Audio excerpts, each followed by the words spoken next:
John Fredericks, America's Godzilla of truth, popular and proficient in picking politics with prophetic precision. And now Jay Fred's picking football. Y'all ready for this?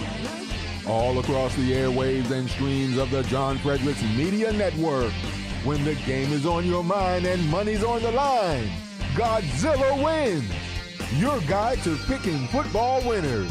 With America's Godzilla of truth, John Fredericks, along with his partners in point picking, Jack and Nate. Also weekly contributors to the website of winners, GodzillaWins.com. Before you make that play, hear what J. Fred has to say. Godzilla Wins on the John Fredericks Media Network. Oh yeah, for entertainment purposes only.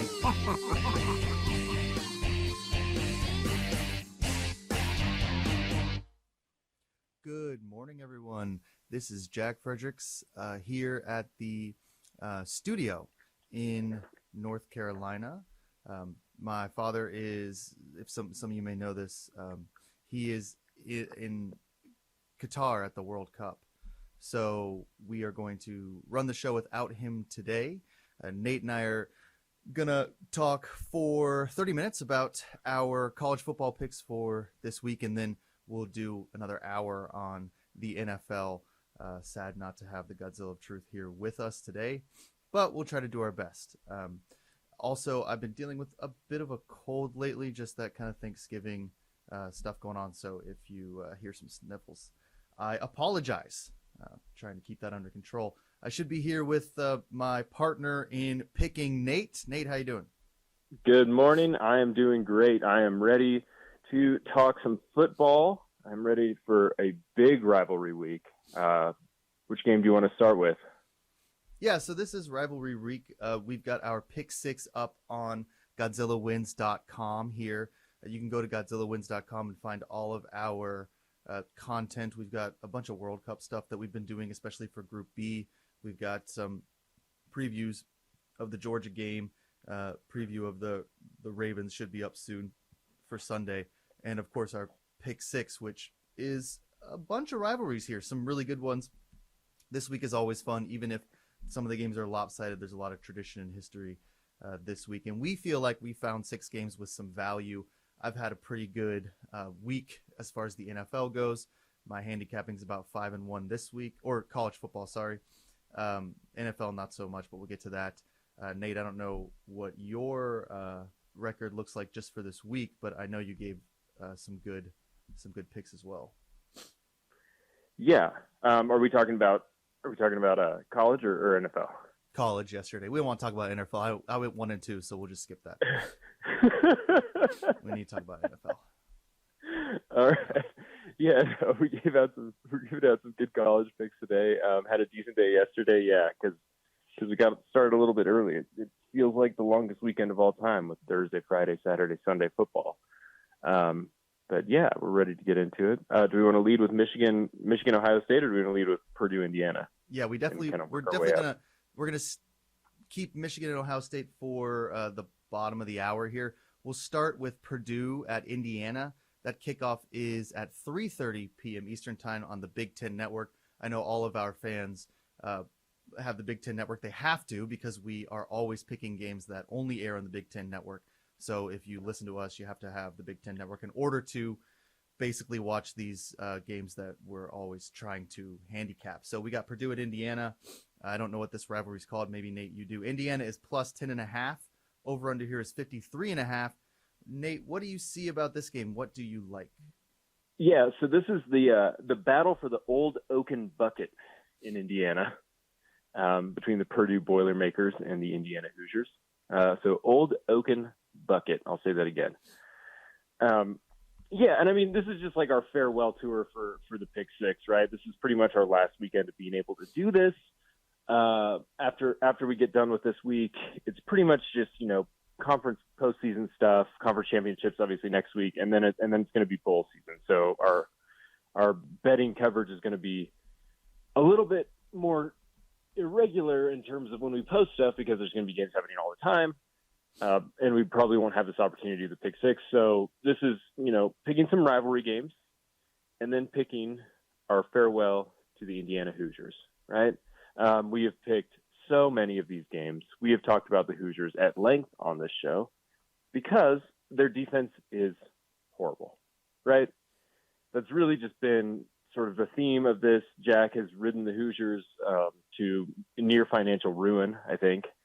And I've ridden them to, modest success betting overs on them, right? Because they're actually decent against the run now, but they're still just horrible in their secondary, right? They play at a really, really fast pace. They can't stop anybody who can throw the ball even a little bit. And this just feels like another game that sort of probably gets away from Indiana. In a lot of ways, they're a 10.5-point dog. Purdue's not the greatest team in the world. I don't think they're inspiring fear amongst most of the Big Ten. But here, this looks like the sort of similar script that Indiana's gotten into a few times when we've cashed over tickets, which is they get down early. They start freaking out. They already run a pretty fast offense ordinarily. They start playing at like a hyperspeed tempo. This game turns into a track meet. It turns into a blowout. And they just can't slow anybody down. So that's sort of where I'm going at. Again, I like the over 53.5. This feels like one that cashes pretty easily. Purdue, on the other hand, isn't, awesome themselves. I mean, Indiana's going to score points, but I think that, Purdue should be able to shake loose against them. This game should be high scoring. Jack, what do you think? I think you're probably correct. Your ability to get off the Hoosier train is something that I admire. They stink, so it's always good to pick the over when a team stinks. They can kind of score sometimes, but their defense is just horrible. And some of these Big Ten offenses can really score. I was on Purdue and Indiana early this year. I thought both of them would be good, and I was wrong. So here we are talking about the battle for the Oaken Cup, two teams that are basically irrelevant, two teams that I thought might make a little bit of noise. I have been riding with the Hoosiers all season for no reason. I just, at this point, I can't quit them. I'm just not going to. I'm too deep in the hole here. We'll talk about one of the teams Nate can't ever bet in a little bit as well because of his hatred for them. This is my love for the Indiana Hoosiers. So I'm going to take them plus 10.5, but I don't really recommend this bet, and here's why. A couple weeks ago, I took them at plus 40 at Ohio State. I thought nobody, like every team covers when they get 40 points. All you have to do is kick a field goal. Like how many teams are going to score 50 points and you don't score any? I mean, it's just not going to happen. And they did not cover that 40-point spread. So I've been losing games with the Hoosiers constantly. I can't believe I lost that Ohio State game. I figure 40 points, just kick a field goal, kick 2 field goals, get a safety. A safety. You get a safety, maybe you can cover. They couldn't get it done. Their defense is horrible. Purdue's not exactly killing it either, but a lot better than Indiana. So I think the over here is probably the smartest play. I don't even really recommend taking my pick here. Okay, so let's go to Washington at Washington State. Number 13, Washington traveling to Corvallis, I think is where Washington State plays. Maybe I just made that up. For the Apple Cup, +2. Washington State's +2 here. Over under is 60, so should be kind of a close game. Nate, what do you like here? All right, so first of all, we'll start with Corvallis is in Oregon. Okay. Oregon State plays in Corvallis. There we go. Washington State plays in Pullman. So we're in Pullman, Washington. I'm pretty sure. We can fact check that later. And we're at the Apple Cup. So Washington State is a game. The line just stinks, right? So Washington is good. Michael Penix Jr. is unbelievable. He has had a hell of a season. He's played incredibly well, and Washington State's been, quietly decent. But Washington's a 9-2 team. They absolutely just obliterated Colorado last week. They beat them 54-7. They looked incredible. Colorado is horrible, and Washington State had a good game. They beat Arizona. They won 31-20. They cover as a short favorite. They're 7-4. So this is a really good Washington team that's got a lot of hype at 9-2. Going on the road, they're playing in Pullman, and they're playing a 7-4 Washington State team who historically the Washington Cougars have dominated. And yet the spread is only 2 points, which doesn't make any sense to me, right? So we think about, a lot of times when we break down these games, right, we think about how sort of like the public will perceive a line, right? And then we try and go on the other side because that's sort of how we handicap. We're sort of contrarian bettors. Unlike the Godzilla, we sort of try and sort of move the opposite way of the public a lot of times. And this is a line that just screams take Washington, right? Washington's the 13th ranked team in the country. They've been playing really well. They're coming off of like a blowout win last week. Quarterback, tons of hype. And they're still just less than a field goal favorite against a team that they own in this series. It just feels weird and it feels like a trap. And I don't get it. So with almost no actual information to back this play up, I mean, you look at Washington's stats and there's ridiculous. The defense isn't great. I guess, so maybe there's an argument to be made there that this is a good matchup for Washington State because they probably trot a little bit of a better defense up there. You figure both these teams like to pass it. Washington State maybe gets a few more stops. I guess that would be the angle if you were really trying to justify this with some sort of statistics, but ultimately this just feels like a trap and I'm just going to go the other way. I like Washington State here plus the points. They finally have a decent Apple Cup, something to be proud of. In a series where they're just historically not been great. Washington is 41-16 since they began playing for the Apple Cup. All time in the series, they're 74-33-6. So I mean, Washington owns this matchup. That's another thing that makes this line feel weird.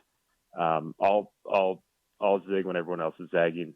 Give me the Washington State Cougars to score a little tiny bit of an upset here. I think you're probably right on the idea that Vegas is baiting the square bettors into taking Washington. That line is just too low, the -2. So what happens is the public looks at that and goes, oh, okay, well, Washington's number 13 in the country. Washington State stinks. So I'll take Washington -2. What could go wrong? Well, a lot of things go wrong. One, they could lose the game. But as you said, the Huskies dominate this series. So for me, I like the over here, even though it's 60 points, which is quite a bit. With these kind of high-scoring teams with bad defenses, I've just been taking the over. It hasn't always been panning out. I'm not going to sit here and lie to you and tell you that I hit every over. I did hit the UNC-NC State over yesterday, but that was because it got into overtime, so I kind of got lucky there. I think right here, this is just two teams that score a lot. The Pac-12 is known for scoring. So we'll see. 60 points is a lot, but both teams can get in the 30s. We can probably get it done. So I'm going to take the over just to be a little different, but if I was sort of betting this game outright, I might take Washington State as well, but it's hard to know because this is just not teams that I have a great feel for. Nate probably watched a little bit more Pac-12. I mean, I thought Washington State was in Corvallis, so obviously I'm not exactly killing it on the Pac-12 front here. Let's move to Kansas at number 12, Kansas State. Another really, really weird game here. Kansas State is a 11.5 point favorite. The over-under here is 62.5 because of Kansas's struggles on defense as well. Nate, what do you like in this game? Yeah, so this is the Sunflower Showdown. For those of you keeping track at home of all these rivalry names, and yeah, this is Kansas State. Kansas was a team that cost us just exorbitant sums of money. Early in the season, right? They started off 5-0. They were covering machines. It was incredibly annoying. Since then, Jalen Daniels got hurt. They started, actually playing real teams in the Big 12. They've gone, 1-5 since their 5-0 starts. They're 6-5 now. They're bowl eligible, which is a huge victory for Kansas just on its own. And they're playing a Kansas State team that is pretty surprising. Kansas State has been playing well.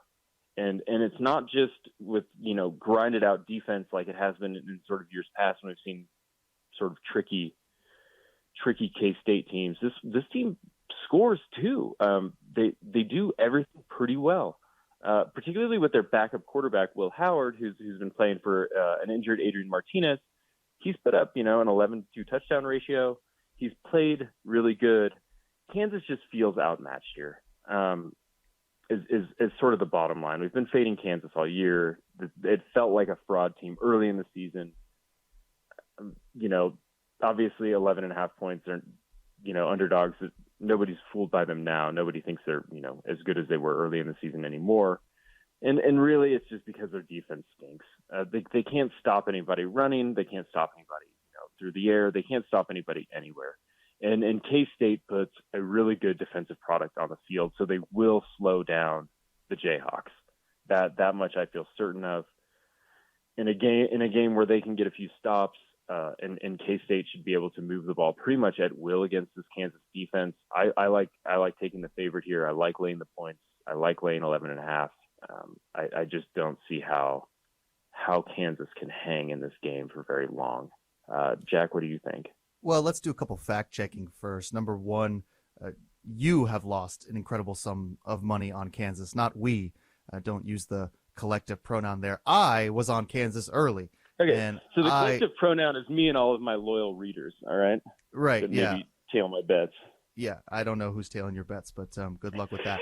So, I'm not losing any money on Kansas because I've been on them all year, and then I got off them when they started losing because that's what you do when you're a good handicapper like I am. Kansas is bad, really. To be honest with you, they're like 6-5, and they started 6-0 or something, so they're just kind of a mess. The biggest problem with Kansas here is that their defense is ranked 120th, and that is not good because there's only like 130 teams in the FBS, so that's a problem. I don't like to take teams that have a defense like that. You'll never see me take Tennessee either for the same reason, even though they covered that Alabama game. It was sort of a mess. They got smoked by Georgia because they don't have a defense. Kansas is the same thing here. Now, Kansas State doesn't have a quote-unquote pretty good defense. They're like, okay, they're in the 50s. That's fine for points per yard or whatever. Their metrics are about the same as anybody else, just a sort of middling defense. So the over's too high. I think 63.5 is that's a lot. I mean, you just got to be praying someone gets 40 points. But I do think Kansas State kind of hangs one on them here. These Big Ten teams looking for style points at this point. Kansas State is a real number 12 team. This is not a fake number 12 team. At one point, Ole Miss was number 12. That's a fake number 12 team. Kansas State's a real number 12 team there. So they should do fairly well in this game as well. So I would say, take the minus 11.5, maybe kick the tires on the over because both of these teams score, but we'll see. Hey, look, speaking of tires, today's Godzilla Wins Football Saturday College Football podcast show and Nate's six-pack is brought to you by Tire Get. You probably didn't know my dad is in the tire business. That's right. He can't hang a picture. Nate even knows he's never owned a toolbox in his life. That's absolutely true. You do not trust him with any type of tool. He doesn't know how to do that, but he loves tires. Look, we all love tires. I've got a bunch of tires. Nate's got tires. Look, my neighbors have tires. I went over to my neighbor's house. They got about 50 tires in the driveway. I was like, hey, where'd you guys get these tires? They said Tire Get. Of course, tireget.com. When you need your next set of tires, he's got an awesome selection here, all made in the USA. And don't forget to put in the promo code Godzilla. That's promo code Godzilla. Get 5% on your next set of tires. We've got affiliates, too, in your town who will put them in. Don't even have to install them. Nate doesn't know how to change a tire. Neither does my dad. So you're going to have to call him to help install, too. Need some tires? Think tireget.com, promo code Godzilla. Okay, we got about 12 minutes here, Nate. And I really want to talk about this game. I don't know why, but South Carolina at number 8, Clemson. Clemson is a 14.5-point favorite. Over under here, 53. This is the battle for the Palmetto bug, I think, something like that. This is the Palmetto State, so they're battling for something Palmetto related. Nate, what do you like in this game? So what I like is the over here. I've been playing a lot of Clemson overs. They seem to get fairly low totals. Their total last week when they went over the spread against Miami was 48. They scored 50 to get over in that combined. And I like the over here again. It's basically the same. It's 53 now, so 3 points higher. And I just don't see. I mean, Clemson's been playing really well. They've been scoring a lot of points. I mean, they hung 40 on Miami last week, obviously. And they seem to be sort of getting it together. They run the ball really well. They've been passing it pretty well. Everything they've been doing to move it is pretty good. And Clemson seems to have found, or not Clemson, South Carolina seems to have found themselves last week a little bit. I mean, Spencer Rattler just absolutely got loose against Tennessee, right? He passed for 6 touchdowns, threw for, I think, 438 yards, well over 400 yards. So these are two offenses that look like they're pretty much humming. Everyone sort of, again, we talked about things that are just sort of baked in the lines, public sort of preconceived notions about teams.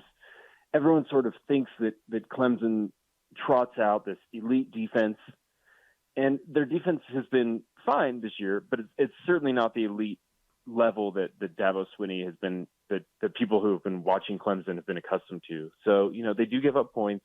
South Carolina seems to be humming. Clemson is obviously sort of rolling still after sort of bouncing back from their loss to Notre Dame. So I like the over here, over 453. It feels like a high-scoring game to me, much higher scoring than that. I mean, really with 53 points, you're hoping that these teams can score, 20-something apiece. I don't see how that's going to be a problem for Clemson or South Carolina. So call me a sucker, but I'll root for points here. Give me over 53. Yeah, I'm going to call you a sucker because I'm not a huge fan of this bet because of the Tennessee effect. I don't like Tennessee. Their defense stinks. South Carolina's offense is not that good. It looks overvalued because of that win last week that pretty much the whole team does. Listen, I'm not a trends better, but I can't ignore this trend. So the last 7 times that Clemson and South Carolina have met, Clemson has won. They're 7-0 in the last 7 meetings. And a lot of these games aren't even close. 30-0 in 2021, 38-3 in 2019, 56-35 in 2018, 34-10 in 2017, 56-7 in 2016. South Carolina cannot beat this team, and they don't even get close. The South Carolina team isn't that good. I'm telling you, Tennessee was smoke and mirrors. You're always going to get 1 or 2 interesting ones. This game's in Death Valley, which is even more difficult. To me, this is just a lock at minus 14.5. Had South Carolina lost to Tennessee, this line would be 22. I mean, it would be crazy, and you'd be like, well, we wouldn't even put it on here. So I like Clemson here. I think that even though the trends aren't great, I think for rivalry weeks, sometimes they are. So I'm going to go there. Okay, let's quickly get to Notre Dame at USC. This is a game I insisted on putting on the pick 6 here. I don't understand why Nate doesn't want to watch this. 2 classic teams with a lot of history playing in whatever their rivalry's called. I have no idea. So Notre Dame comes in as the 15th ranked team in the country. USC at number 6, knocking at the door of the college football playoff. USC is minus 4.5 here. It's in Los Angeles. Over and under 63.5. Nate, what do you like in this game? You're correct. I didn't want to do this game. I just hate both of these teams, right? I've always hated both of these teams. I don't like Notre Dame. I don't like USC, and I don't like when they play each other. It's just doubles down on everything that I don't like.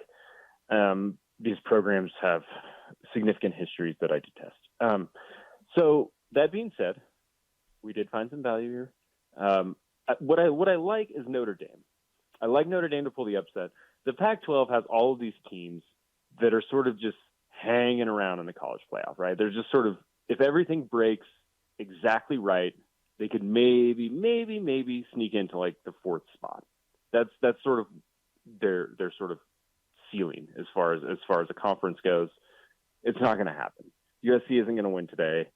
USC is probably effectively the best hope for the Pac-12 to finally sort of sneak a team into the college football playoff, and it won't happen. The reason it won't happen is because Notre Dame is really good at running the ball. And we know what USC is.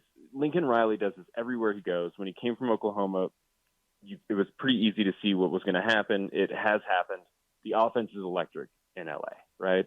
USC runs a great offense.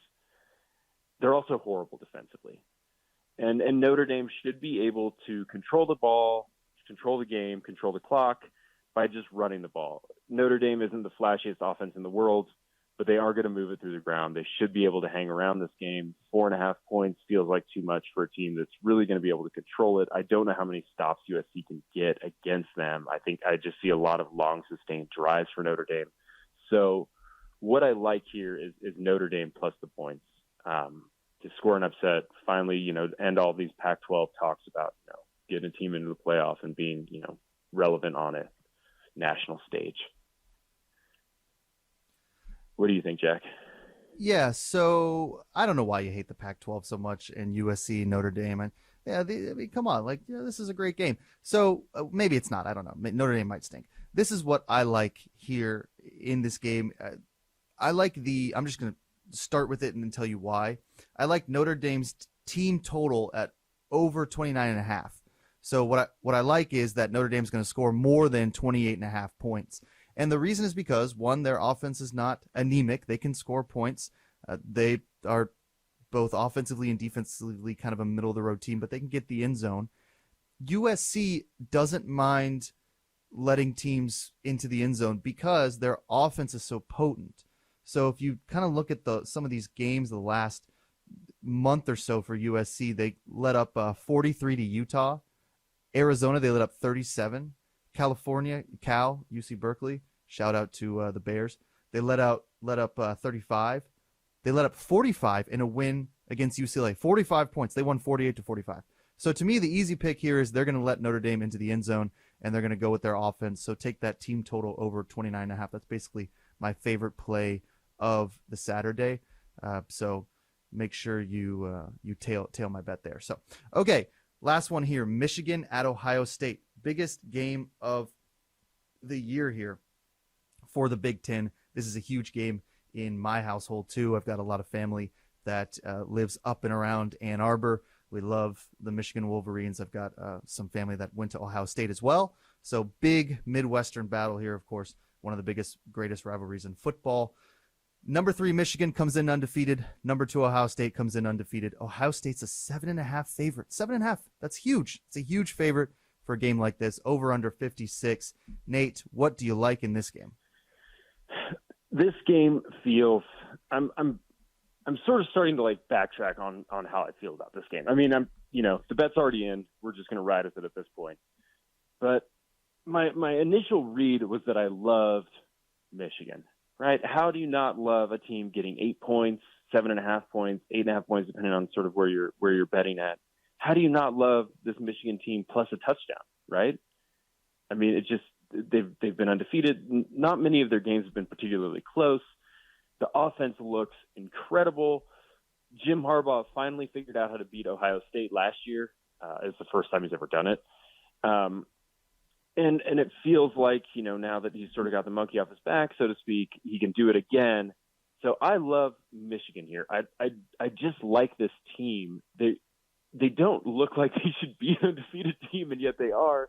And it's really because the defense is so good and their rushing attack is so excellent. They run the ball really well with Blake Corum. J.J. McCarthy has been sort of a revelation at quarterback for them in a lot of ways, although lately he's been playing not quite as effectively as he was early in the season. So this feels like a defense that's built to slow down a pretty violent and horrifying Ohio State sort of passing attack, right? C.J. Stroud has been unbelievable. I mean, they're scary to watch if you bet against them because they score so quickly. But if there's if there's a defense that can slow them down, I feel like it's Michigan. Michigan feels like they've tailor-made their roster to be able to win this game, control the ball on the ground, really good secondary to be able to lock down Ohio State. This may be a sucker bet. It feels like we're walking into a trap, but I'm just going to ride with it. I like Michigan here. I'll take the touchdown points. I don't see how Ohio State blows them out. Maybe I'm wrong, but I'll take the Wolverines here. I don't have it up, but I'd like to know what the line opened at. Maybe it moved. Maybe it was 4 and it moved to 7.5, and everybody just loves Ohio State. Maybe we are getting baited. It went from 8.5 to 7.5. Okay, so Vegas is baiting us into taking Michigan. I mean, that's what's going on here. If it opened at 8.5, that's like super disrespectful to the Wolverines. But I like the Wolverines too. They have the best defense in the country. What's not to like? Defenses keep games close. I won't go through all the stats here. Maybe a couple. Here we go, a couple. They give up 241 yards per game. That's number 1 in the country. They give up 4 yards per play. That's number 1 in the country. The defensive line ranks in the top 20 in sack percentage at 8.5% of the plays they get a sack. Their DFEI, which is defensive efficiency, is 8th in the country. They can make life hard for offensive teams. And they give up 160 yards passing, which is like 4th in the country. Right. So their secondary locks these guys up, and I can't sit here and tell you that Michigan is going to get blown out with a defense like this. They're too good. I mean, they're just too good. I know Ohio State is good. I understand that, Marvin Harrison Jr. and all these guys are just incredible receivers. CJ Stroud has been unbelievable, but I still think the Michigan Wolverines here are the right play at plus 7.5. Okay, that is our college football preview show. First 30 minutes of our hour-and-a-half show every Saturday morning here. You can go to GodzillaWins.com and read our Pick 6. It's up. It's the feature on the website. Just go there, click on the first article you see. Coming up, we're going to talk a little NFL. We got all the games here. Ravens at Jags. We love the Jags. Bears at Jets. Oh, love the Jets too. Falcons at Commanders. This is a great week of NFL football. We're going to talk all of it here after a few quick words from our sponsor. You're listening to Godzilla Wins on the John Fredericks Media Network. For a deeper dive without the jive, visit the website of winners, GodzillaWins.com. Let's get back to the show with the guys in the know, John, Jack, and Nate. It's Godzilla Wins on the John Fredericks Media Network.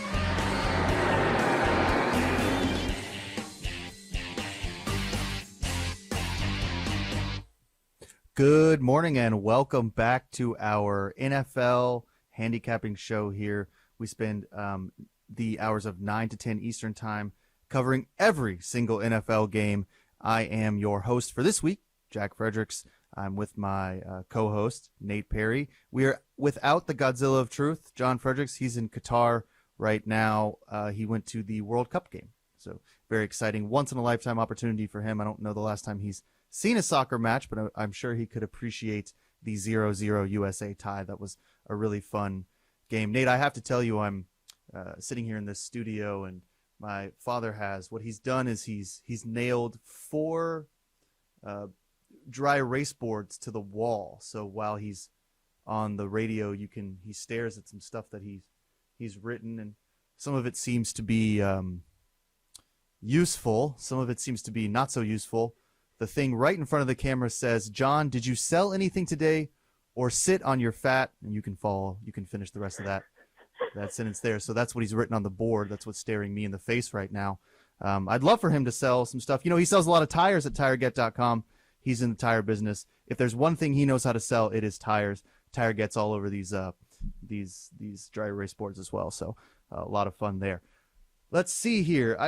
Let's do 5 minutes on the World Cup. Might as well. Nate and I have been really grinding on the World Cup this year. It's one of the most fun sporting events, I think, every 4 years.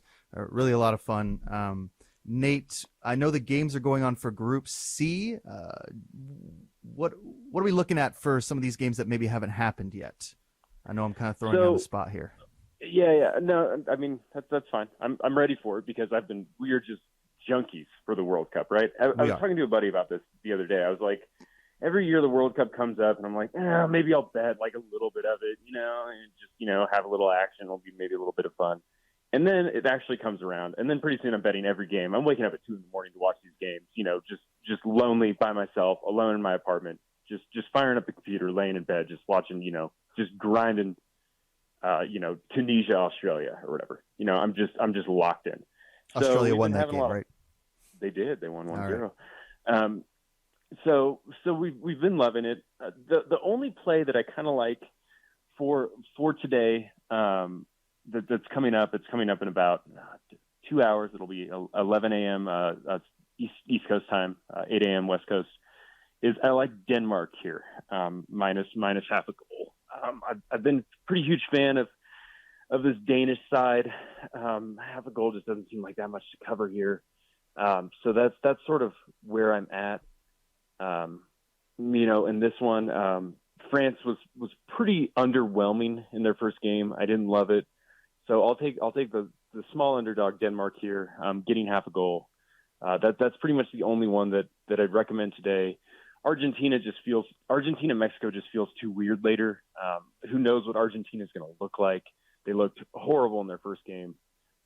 So I'll just ride with Denmark against France early on, a little appetizer before this college football slate starts, and then I'll probably stop watching World Cup. I probably won't watch Argentina Mexico because by that point I'll be locked into Michigan Ohio State. Right, and absolutely. I'll be like 4 Bloody Marys deep. Yeah. Yeah, there you go. Little amuse-bouche there for the World Cup.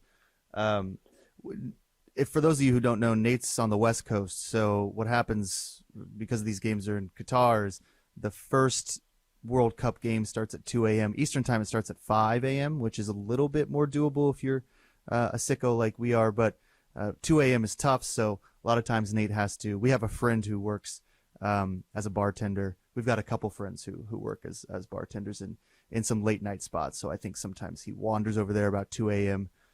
To watch some of these games that he's got an invested stake in. Nothing crazy, of course. We do everything in moderation here. But Nate's out there in Nevada, so he's able to do it as much as he would like, I guess. Best way to put that. And just so we're clear, I'm here in the studio in North Carolina, and Nate is at the Cal Neva Casino in Reno, doing a little bit of handicapping as well. So let's go ahead and start with some of these NFL games. We got a lot going on here today. I've been looking at this week. It looks like it should be a lot of fun. Let's start with, Nate, the Houston Texans at the Miami Dolphins. This is kind of an intriguing game. Texans are a 14-point dog. Over under here's 47. What do you see? What do you like? So I've been loving this Dolphins team, right? Tua is a guy that I bought some sort of long shot MVP futures on when he was injured at like 50-1. He's since moved down to about 8-1. So I've sort of been a huge fan of what the Dolphins have been doing offensively. That being said, I have a really hard time. Like the Texans just cover, right? Every time I think Texans get blown out here, they just get smoked. They're really good at covering as underdogs. They don't win, but they do cover. So, and there's like zero stats to back this up, right? Like Miami is just unbelievable passing the ball. Tua has just been a revelation. Jalen Waddle and Tyreek Hill are unreal, and the Texans can't stop a nosebleed, right, on defense. Like they're just terrible. All that being said, I'm not laying the points here. I can't do it just generally as a general rule. We talk about that. I don't like laying 2 touchdowns, and I won't do it here. I like the Texans for no other reason other than they just seem to have some sort of weird voodoo magic that allows them to sort of stay in games they should have no business competing in, given the talent on their roster. So I'll take the Texans plus the points here, and probably just not watch the game and probably just check my account balance later and see if I lost all my money. Always a good strategy. Just check the account balance. I did that last night. I very smartly took the New Orleans Pelicans in an NBA little nightcap, and they lost by like 40. So sometimes you just don't watch the game. I mean, you just check it later. Especially when you got a lot of losers when you're watching the NBA like I am. It's not so good. Texans, Dolphins. I don't know what you're talking about. Texans cover. They cover sometimes. They're 4-5-1 against the spread. So like they cover that often. They cover every time when I bet against them. Yeah. Okay. Yeah. Well, that's what happens, right? It's like they're always covering when you lay the 8. They are not that bad, but this is a tough game because Miami is so good. So the one thing I know about Miami is that they score about 30 points a game, and we know that their defense is liable to give up a couple points. So you may already know what I'm going to do. I'm going to take the over here at 47 just because it's a little high for an NFL game, but the Dolphins score at will, and I don't see that happening. And I just don't – even the 14 points feels a little tricky to me. So I'm just going to take the over and see what happens there. That's a kind of a tricky game there. Texans, Dolphins, we'll see. If the Godzilla were here, he would complain about the Dolphins culture, and then he would lay the points because he hates the Texans and he's never going to bet on an AFC South team. So we already know what he's going to do. We don't even need him on the show to guess his picks because that's why we call him Square John. Okay, so let's go to the Baltimore Ravens at Jacksonville Jaguars. Another AFC South game. Okay, we'll just run the table here with the AFC South. We love the AFC South in this household, I guess. So the Jaguars are at home here. They are a 3.5-point underdog. Over/under is 43.5. Nate, who do you like in this game? So this is me just stepping off the Jacksonville Jaguars train, right? So in the family group thread that we have with you and your brother and your dad, I get I just catch hell all the time because I was so high on the Jacksonville Jaguars to start the season, right? I love Trevor Lawrence as MVP. I love them to win the AFC South. I love them to maybe, make a run in the playoffs. All of that's not going to happen. The Jacksonville Jaguars, pretty much just to use the line, they are who we thought they were. They're not that good. And I really, really, really like the Ravens here. The Ravens just look like a team that's really on the rise, and the Jaguars look like a team that's just sort of content being fairly mediocre for at least this season. Maybe next season they make their jump finally, but Jacksonville's just not looked good lately, and I'm ready to just sort of step off that bandwagon. Meanwhile, the Ravens, and read Peter Kreibel's Ravens breakdowns on GodzillaWins.com because they're incredible to get sort of a deep dive into pregame, postgame. He does it all. Unbelievable writer. I like the Ravens here. I like it. It's not a big point spread. It feels a little bit like a trap, sure. But the Ravens are just playing better. Lamar Jackson has been playing, out of his mind in his contract year, and the defense has really, really, really looked a lot better with Roquan Smith, who they traded for in the middle of the season. So I like the Ravens here. I'm just not a believer in the Jags anymore that they can do this. So I'll take the Ravens. Minus the 4 points. Feels like a trap. Might be a trap. I'll take it anyways. Ravens all the way. Yeah, absolutely. I'm kind of with you on this one. I don't feel like this is a trap. The Ravens are the better team. You're not laying that many points. Jacksonville, metrically, we've liked them at times because some of those advanced metrics, the DVOA and stuff like that, they often sneak up into the top 10, but they can't close games and they can't win games. The Ravens can. And, well, I say that, but then again, the Ravens have struggled to close games too. So they've blown a lot of games early in the season. Yeah, the defense is horrible early in the season. Yeah, I don't know what I'm talking about. The Ravens, neither of these teams can close games. Both these teams are bums. But the Ravens seem to be trending in the right direction. The Jags seem to be trending in the wrong direction. So I'm going to go ahead and lay the 3.5 as well. I think the Ravens are the right play here. There's a lot of metrics that could back that up. The Jaguars just aren't good enough, but we do like the Jags. So I guess keep that game in mind. But we both like the Ravens here, minus 3.5. We'll take the Ravens. So let's stay in the AFC South here. We got one more. Cincinnati Bengals at Tennessee Titans. John's not here to, my dad, the Godzilla of Truth, John Fredericks, is not here to defend the Tennessee Titans. They're like 8-2 against the spread this year. They've been really good lately. They're on a big winning streak. They're at home against a team that gave them a lot of trouble and knocked them out of the playoffs last year. Ryan Tannehill showed his colors. Super embarrassing for Titans fans after being the number 1 seed to lose this game to the Bengals, who ended up going to the Super Bowl. It's just like really twisting the knife there. It's really, really hard for Titans fans. And then they're back. They're back in Nashville again. They are a 2-point favorite. So 2.5 points. You got to lay 2.5 points if you like the Bengals. Over under here, 43.5. Nate, what do you like? Yeah, so this game, the line's been moving all over the place, right? Earlier in the week, it was like, 1.5 for the Bengals. I can't tell why the Bengals are moving in this direction. The Bengals look like they're dealing with some pretty serious injuries. Shamar Chase looks like he's probably not going to be back. They might be without Joe Mixon. So I'm struggling to see why the Bengals are favored here. I think that it's probably just due to Tennessee's own injury issues, particularly on defense. They haven't looked awesome. That being said, Square John isn't here. We know he bets the Titans. If the Titans were minus 17 in this game, he would still bet them. So I'll take the Titans here because John is absent, just as a show of good faith, I guess. I just don't get why the Bengals are favored. Maybe you have a different opinion on this, Jack, but I just can't see it. I like the Titans here. This is probably a trap. This is probably just the sucker play of the day, but I'll ride with the Titans here. I think their record against the spread, you have to ride with the Titans. The idea, I guess, for the Bengals is that, one, they have the Titans number. Sometimes that can be baked into the line, those kind of recent trends. People are still going to be thinking about the playoffs from last year.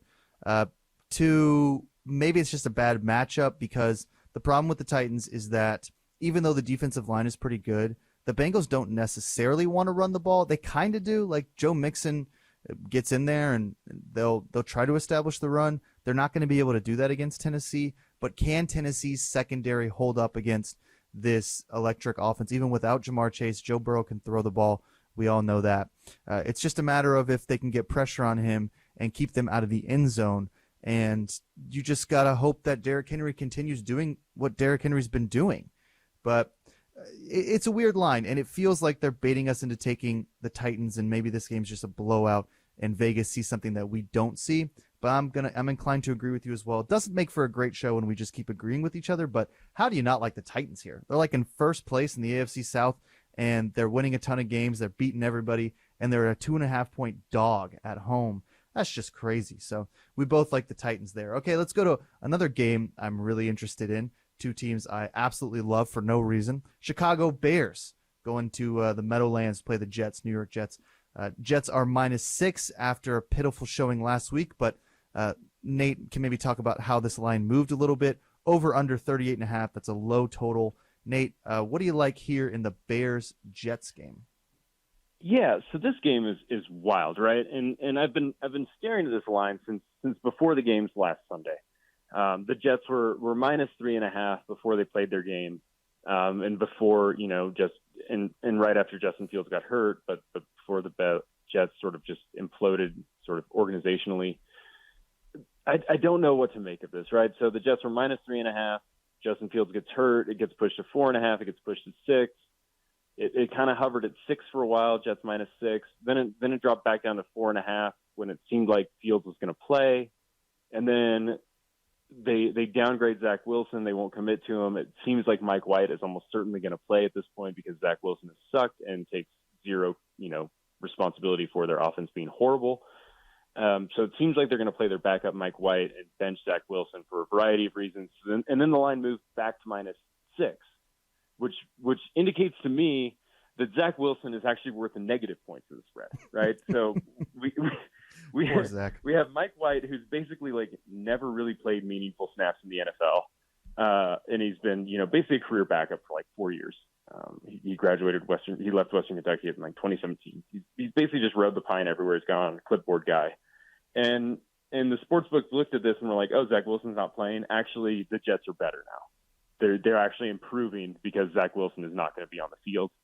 That's pretty like clear to see, just like eyeball test. Like Zach Wilson sucks, right? They managed 3 yards of offense in the second half against the Patriots, and then they asked him in the post game, "Do you feel like you let the defense down?" And he said, "No, I didn't let the defense down, right?" And I don't. And so Robert Saleh's benched him. He says the mechanics are a mess. He needs a week off just to like figure out how to throw a football again. They got high school coaches in there trying to coach Zach Wilson up. This former high school coach, and really the other question mark is what does Justin Fields look like, right? Because he's also sort of a question mark in this game. So Zach Wilson's going to be on the bench. Justin Fields separated his shoulder, his non-throwing shoulder last game after a hard hit sort of towards the end of the game. He played through it. It seems like he's going to play again. It's hard to tell kind of how limited he'll look. It shouldn't affect him throwing it that much, but it might make him a little bit more gun-shy to try and run because it's going to hurt a lot when he falls on that shoulder. All of this is to say, I guess I like the Jets. I feel like the Justin Fields injury is more significant than the Zach Wilson benching. The Jets defense is just elite. We've been talking about it quite a bit on this show. We've written about it quite a bit on GodzillaWins.com. So I think that the Jets get this win here. 6 doesn't seem like too much to ask. The Bears defense is just horrible, right? So if Justin Fields is limited at all, especially as a runner, I don't see how they can stay competitive in this game. Mike White is not a downgrade from Zach Wilson, who's just been trash. So I'll take the Jets here, I guess. I mean, it's a bad line. 6 is probably as far as I'd go. But if you want to bet it, I think the Jets have to be the play. What do you think, Jack? Maybe I'm wrong. I've got a little bit of a different take than you, but I think everything you said is basically valid. I don't care what shoulder Justin Fields separates, throwing, non-throwing. He's not a factor when it comes to throwing the football, so it doesn't really matter. He could play with the broken hand on his throwing hand, and he'd be just as effective throwing the football. Zach Wilson, of course, is just as bad with his nonsense. So we're in kind of a little bubble here when it comes to the quarterbacks. What I know is that both defenses are kind of good. the Bears aren't slouches, and neither are the Jets.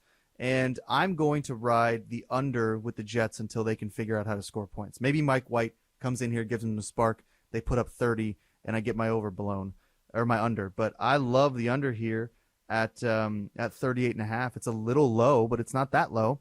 And neither team has a reliable quarterback. Neither team can really run the ball, especially with Breece Hall out for the Jets. So I'm riding with these two defenses. The Jets defense is nasty. It's like a top 5 defense. The Bears defense is fine. They're not top 5, but they're not bottom 5 either. So I think this game is probably 17-10, and then you hit that under. So I'm going to go there. I think 6 is way too many to lay without a reliable quarterback.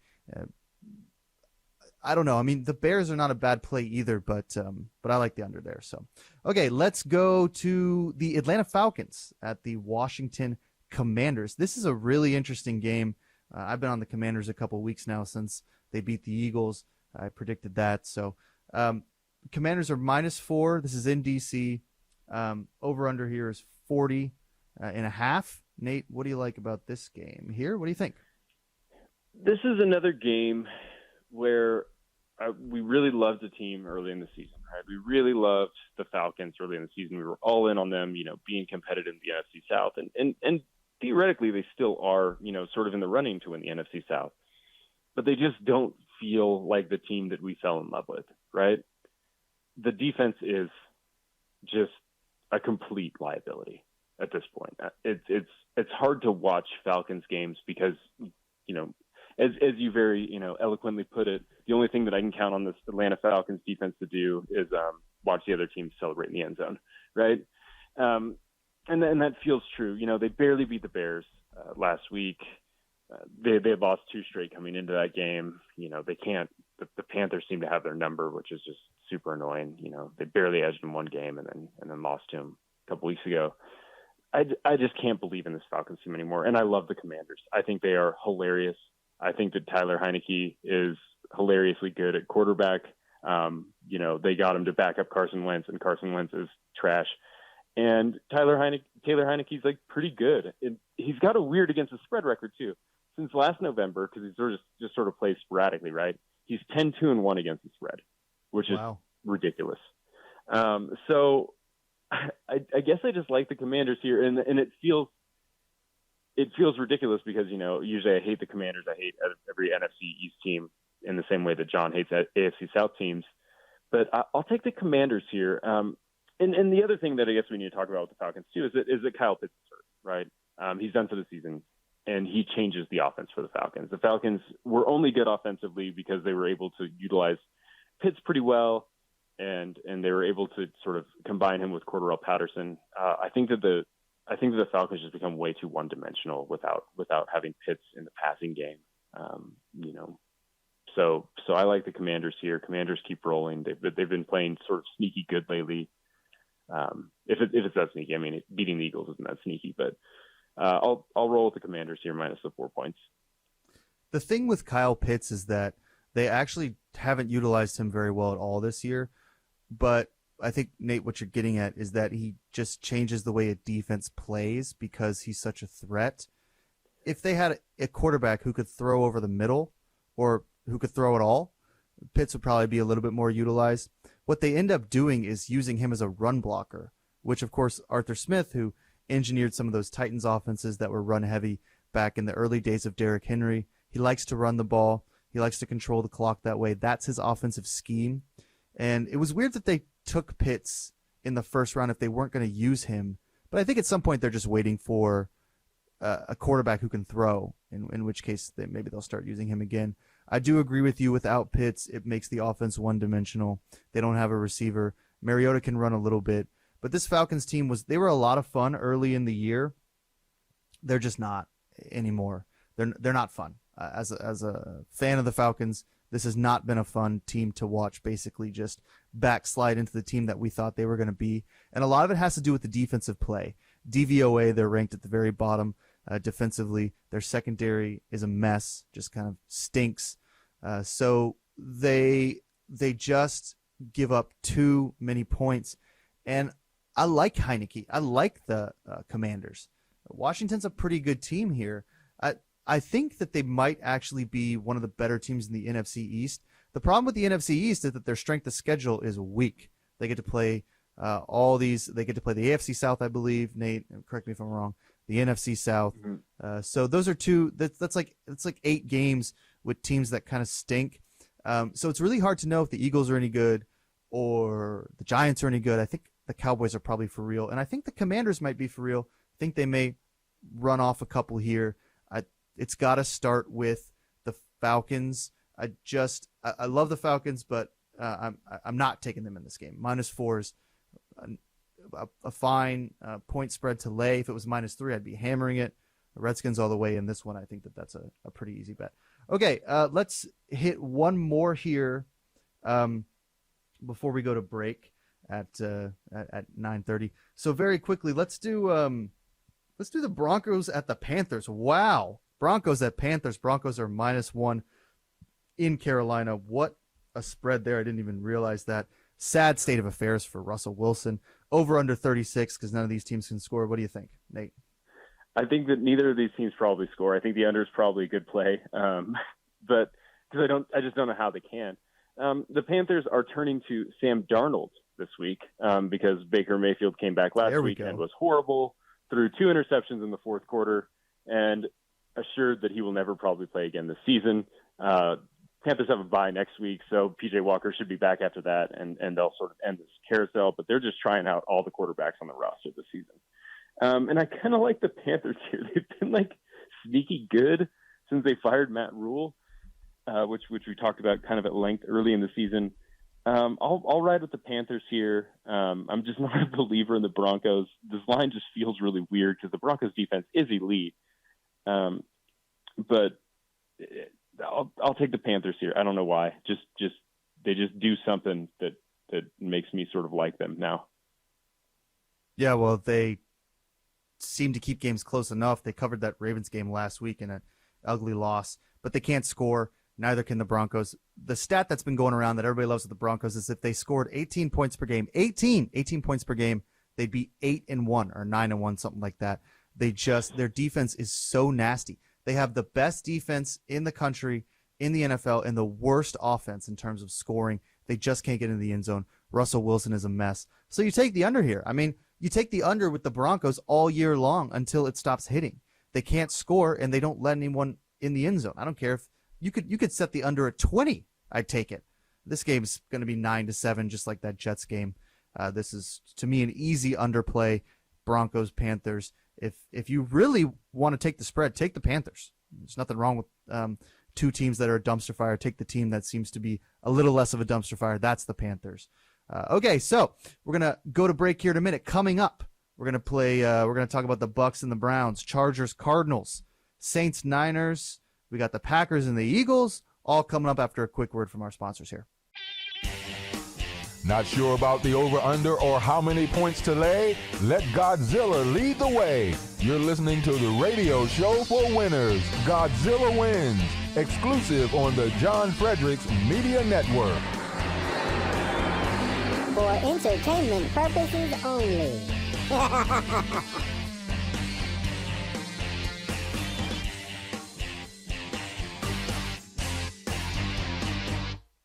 All right, we are back here. It is 9:34 Eastern time. I'm sitting here in the studio, my dad's studio here in Cary, North Carolina. Nate is at the Cal Neva Casino in Reno. We love the Cal Neva, been there a lot. Nate's favorite casino there in Nevada. So let's go ahead and, before we get to some of these other games, getting a little ahead of myself, so excited to talk about some of these later games. If you are listening, go ahead and follow us on Twitter at Godzilla Wins Big. That's at Godzilla Wins Big on Twitter. We've got a whopping 58 followers, looking for at least 60 by the time I go to bed tonight. So would love to get a couple more there.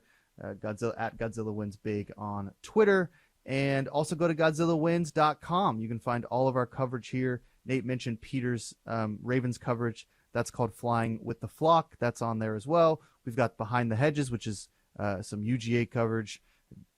Dad's picks are going to be up here pretty soon. He said 10 a.m. He's usually not good at meeting his deadlines, but I think he's trying to get a little better here. So that's all all the stuff you can follow us on. We love the website. That's our most favorite thing that we do. We have a lot of fun doing it, so enjoy those columns. Okay, let's go ahead and move on here.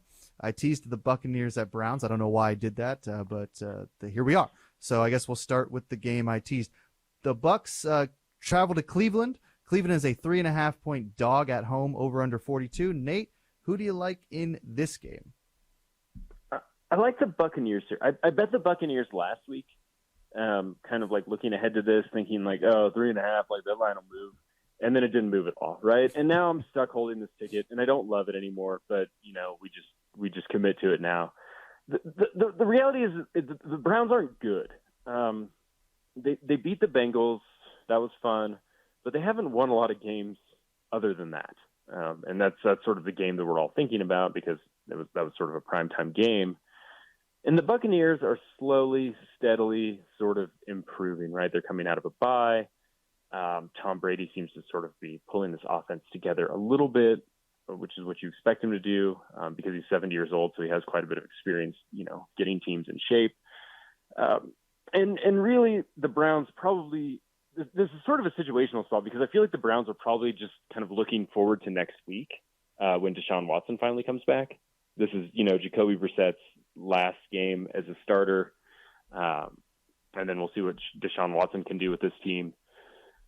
So I just don't know. Maybe it's a rah-rah moment and the Browns get up for it, but I just think the Buccaneers are the better team here. The Browns don't do a ton to impress me, and the defense is terrible. So I'll take the Bucs here, and I'll lay the 3.5 points. This is why the NFL is annoying, because early in the year we were all over the Falcons. We thought, oh man, the Falcons, they can win the NFC South. They got all this talent. The defense is looking good. They can run the ball. The Bucs looked like trash. They couldn't get in the end zone. They had an okay defense, but they were losing games. Tom Brady was smashing the tablet, throwing his helmet, and just having temper tantrums, which we have all come to expect from Touchdown Tommy. When things don't go well, that's what he does. Now, all of a sudden, the Buccaneers are trending in the right direction. They're winning games again, and I think they're going to start covering some of these spreads. And I think you're going to get the benefit of the doubt because they had such a bad first quarter, or maybe close enough to the first half, where you're really that's going to be baked into some of these spreads. And I think that's a really good thing because I would not fade the Bucs right now. I'd basically just take their whatever the line is, because it's never going to be more than 3 or 4, depending on what. I guess if it's a really bad team, it might move, but people still think the Bucs might not be that good. So I'm with you, Nate. I like the Bucs minus 3.5 as well. The Browns can't really do much. They're not winning games. Their season's pretty much over. Although, do they get Deshaun Watson back this week? Is that this week or next week? Next week. Okay, so next week. So I guess next week we'll talk about the Deshaun Watson factor. That could change the Browns for now, but for this week, they're probably this line could be 6, and I'd probably be comfortable with it. I think 3.5 is a gift, so go ahead and go with Tampa Bay. Okay, the next game here, a game that we love because we are a Seattle Seahawks family. We love the Seahawks. We love everything they do. We love what they stand for. We love their fans. We love Pete Carroll. We love the rain, that rain shadow there where it's always raining, and we love Mount Olympus or whatever the mountain, the volcano is up there in Seattle. I don't think it's Mount Olympus. I think that's somewhere else. I think that's in Europe. But there's a mountain, there's a volcano in Seattle. If you've ever been, it's dormant, but we love the volcano too. We love everything about Seattle. Seattle at home against the Raiders. Las Vegas traveling. Las Vegas is a 4-point underdog here. Over under 47.5. Nate, I know who you like in this game. Go ahead and tell us why we're taking the Seahawks. Oh, because we love the Seahawks, right? This is our one. We planted our flag here, and this is the one that we haven't moved off of, right? We love the Seahawks in this family. I have a multitude of bets. The over 5.5 wins is already cashed for the Seahawks. That's just waiting in my account for me at the end of the season. We have them to win the NFC West. We have them to make the playoffs. We have them a variety of ways. Geno Smith has been a revelation. The defense is getting better. The offense is still great. Overall, the Seahawks are still, pretty much a great team. And they're playing the Raiders, who are just the Raiders, right? They just stink. The Raiders are horrible against defending the pass. Geno Smith should be able to exploit this defense. They don't get much pressure on quarterbacks.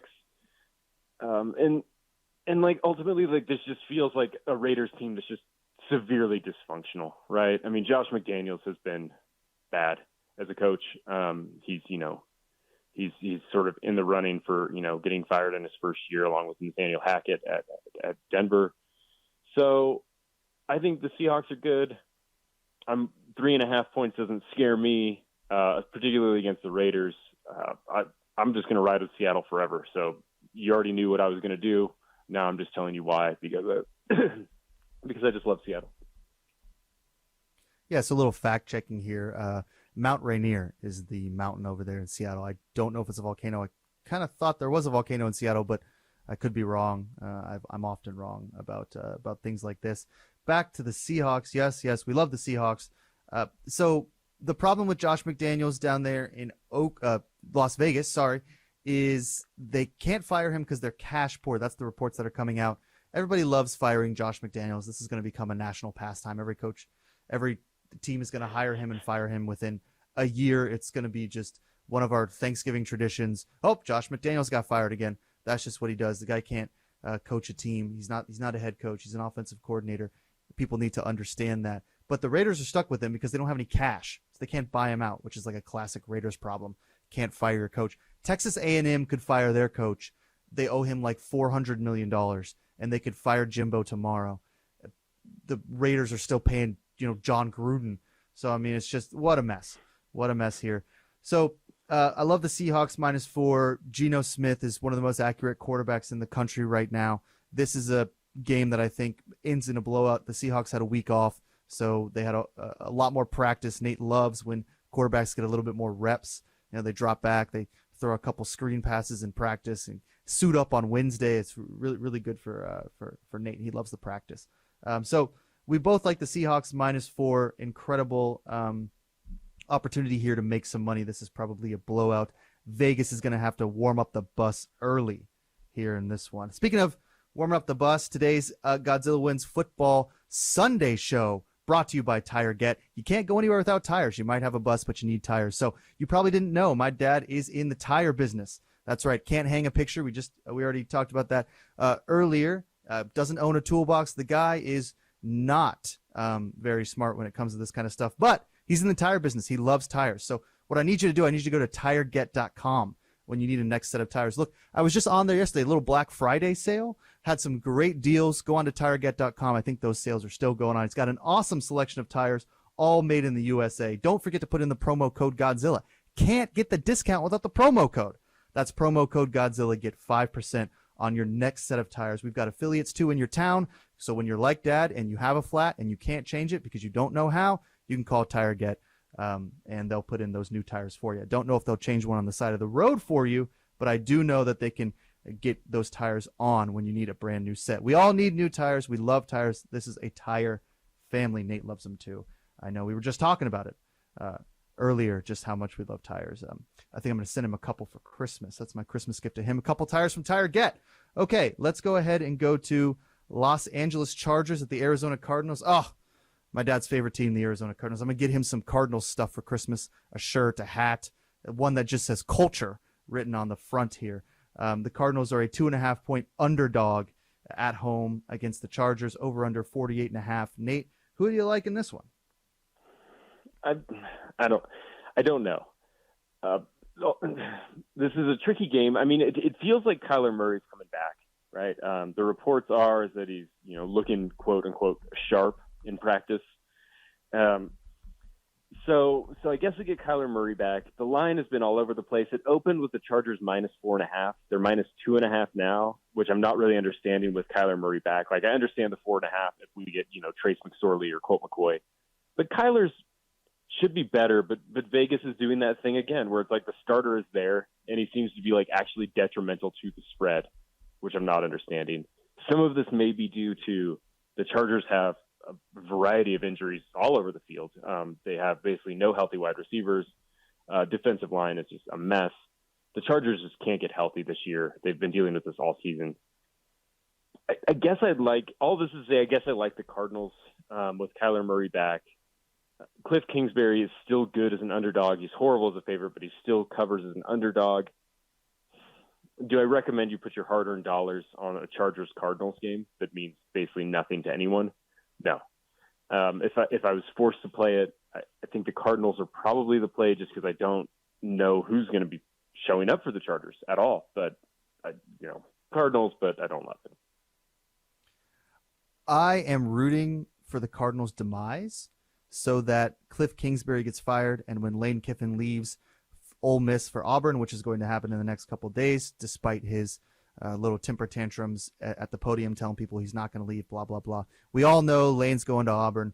That's probably a foregone conclusion. And when Cliff Kingsbury gets canned at Arizona, maybe we can hire him down at Ole Miss and he can win 7 games in Oxford. So that would be kind of fun for me. Gotta love a guy who wears Ray-Bans on the sidelines of an NFL game. Really taking his job seriously there. So I don't know who to pick in this game, Nate. I'm with you. I mean, I don't know. The Chargers are supposed to be better than they are. The Cardinals stink. Kyler Murray is awful. But I mean, I don't know. I mean, he's not awful. He can get in the end zone, but I got no feel for this game. Maybe the total points, maybe the over. Both teams do score a lot. I've really got no feel, so I don't even really want to take a side. But I'll say the over at 48.5. Both of these teams can score. That's not a huge over, but it is for an NFL game pretty high. So you got to expect maybe one team gets up to 28 points. But I don't really have much feel for this either. It's just a game that means nothing. So it's a tough one to handicap. Okay, we got 4 more left here, Nate. Let's go to the Saints at 49ers. This is another game I kind of hate. 49ers are -9 against the Saints. The 49ers -9. Wow. Interesting line there, over under at 43. What do you think, Nate? 49ers here? I mean, God, they're not that good. But they are good lately. I mean, so the last 4 games, they're top 4 in offense and defense for DVOA, which is sort of like one of the advanced stats that we look at quite a bit. So San Francisco, I mean, the defense is playing really well. I mean, it's been playing at a high level all season. And now we're getting the offense with Christian McCaffrey and Deebo Samuel and, just enough from Handsome Jimmy to make them a really good offensive team. So there's a lot to like about the Niners right now, just on the surface, right? They seem to be sort of hitting their stride in the right time. Obviously, we hate them because they play in the NFC West with our favorite team, the Seattle Seahawks. But, the Niners are good. So this feels like a spot where I'm just sort of trying to just dodge the public, and I like the Saints here +9. It's a pretty small sample, but teams coming back from playing in Mexico City are 1-3 against the spread, and probably some of that has to do with they play at 7,000 feet of elevation in Mexico City. It's exhausting to play up there, so this might be a little bit of a flat spot for the 49ers. It's a good time to fade a team that everyone is thinking looks, like a real sort of playoff contender, like a real team that could maybe make a Super Bowl. So look for a little bit of a flat spot here. I'll take the Saints +9. That just feels like too many points. Nate, you're struggling when you're looking at the Mexico City trends, the four games in Mexico City. I think we need a little bit of bigger sample size before I'm ready to sound off on every team that comes back from Mexico City can't cover. That's four teams is not enough for me, but I do understand that it's high elevation, so maybe it's just they got to hydrate. I don't like the 49ers because I mean I picked them to win the division, but that's because of Trey Lance who's out. Jimmy G just isn't that good. And one of the things that I think has happened is Christian McCaffrey has made it so much easier for him to play that dink and dunk offense that he is comfortable with. They don't ask him to do anything. And so at some point he's going to need to do something. It might not be here, but I guarantee you at some point Jimmy G is going to have to win them a game, and he cannot do it in a playoff situation. He's not going to lead them from 16 points behind in Seattle or against some other team here, the Bucks or something. I mean, it's not going to happen. I'm not a Jimmy G guy, and nobody should be. Christian McCaffrey does help him because he can just drop it off to him. If you watch those games, that's what he does. But I'm not a huge fan here either. So I'm going to go with the Saints +9. It's too many points to lay for a team that relies on defense. They don't score as much as you might think or hope with all that offensive power and the Shanahan scheme.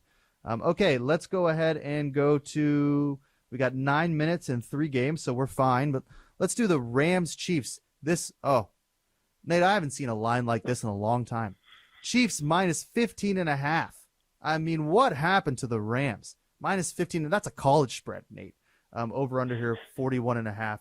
I just Nate, tell me what happened to the Rams here. 15.5. I mean, this is just, you can't get worse than this.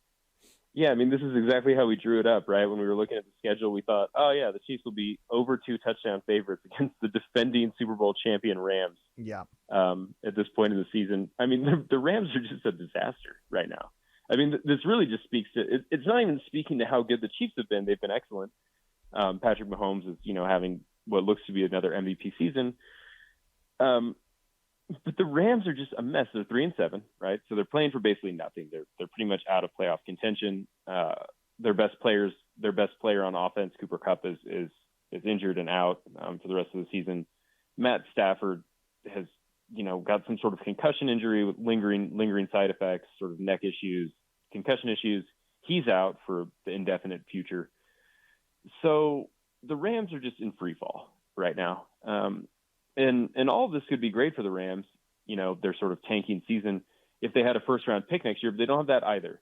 So this is just a team that just really seems to just be in total free fall, and I don't know what they're playing for. I don't see how they're competitive here. The Chiefs probably just pick a score, pick their number, and I don't think that the Rams can score. I guess I like the Chiefs here. I seldom lay these points, but I just don't get how the Rams can stay competitive here given all of their issues right now and given just sort of where they seem to be as a team moving forward. I would agree. This is one where I would probably end up with some sort of weird prop bet because I don't like the 15.5. So I'd, place a bet on the over total sacks or something, which I do sometimes with the Rams because they let up a lot of sacks, or some sort of weird, you just sort of find a trend that you like and you put a little bit on something that's a more exotic bet. Even teasing this down, you can only really tease it down to like 5.5, which is not a good number, maybe 6.5.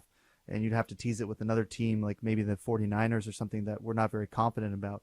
So I'm the same way. If we're not doing something exotic, if we're not looking at prop bets here, which you might want to do, maybe Mahomes over whatever his yards are, something like that. I just think -15.5 is where you have to go because the Rams are such a mess. They're not playing for anything. I think Sean McVay might leave after this year. There's a lot of chatter that he's going to end up on TV, that he's not interested really in coaching this team anymore. They sold out for a Super Bowl, and that's what they get. What you get now is a team that isn't competitive, and it won't be for a while without that first-round draft pick. Really, really tough. But look, they won a Super Bowl, so that I guess it was worth it to them. So we both like Chiefs -15.5 here. I bet my dad likes the Chiefs as well. If he could lay 100 points in a game, he would just on principle. So he's definitely laying the 15.5. Okay, 2 more games here. We'll go quick, Nate. Packers at Eagles. Really interesting game. I think I know where you're going to land here. I think we're on the same page. Packers are a 6.5-point dog in Philadelphia, over under 46. What do you think about this one? You've been on the Eagles a lot this year. I have been, but I think I'm ready. I'm ready to get off the Eagles, just because I don't know if they're the team that we thought they were a few weeks ago, right? The Eagles have hit sort of a rough patch in their season, right? They sort of play an unusually close game against the Texans a few weeks back. They don't cover the big spread there. The next game they play, after their bye, they play the Commanders. They lose outright. Then they just barely beat the Colts, who are a better team than with Jeff Saturday than they were before with Frank Reich. But the Eagles just aren't scaring me like they did early in the season. The Packers, on the other hand, are the most frustrating team in the NFL. How do you handicap it? Aaron Rodgers has a broken thumb on his throwing hand, and he just keeps telling everyone that's not a big deal. Ignore my broken thumb. That's what he does. So because that's what he does, right? You know, it's like they're like, "Is it broken?" And he's like, "It's injured." And you're like, well, okay, great. It's such classic Aaron Rodgers too to just come out with this in the middle of the season just for attention. Like anyone else, at the end of the season, it would come out, "Oh, Rodgers playing through a broken hand," but Rodgers just goes on the Pat McAfee show or whatever and is like, "My hand's broken. That's why we stink, and you can't blame anything on me. But I'm also going to play through it because you know I'm tough and I have long hair and I play in Lambeau." So that's just ridiculous. This nonsense that he's always putting out. It's hard to root for this guy. He just makes it so difficult, and I like him. He's like the best quarterback I've ever seen, and yet, how can you root for a guy who's just so annoying? He is just incredibly annoying. All that being said, I like the Packers here plus 6.5 points. You know, Me too. I love the Packers. This is a great spot for the Packers. Plus 6.5. I mean, win. Yeah. Look, the Eagles they're just smoke and mirrors. I'm telling you guys, this NFC East strength of schedule, these teams are coming back down to earth, whether it's the Giants or the Eagles.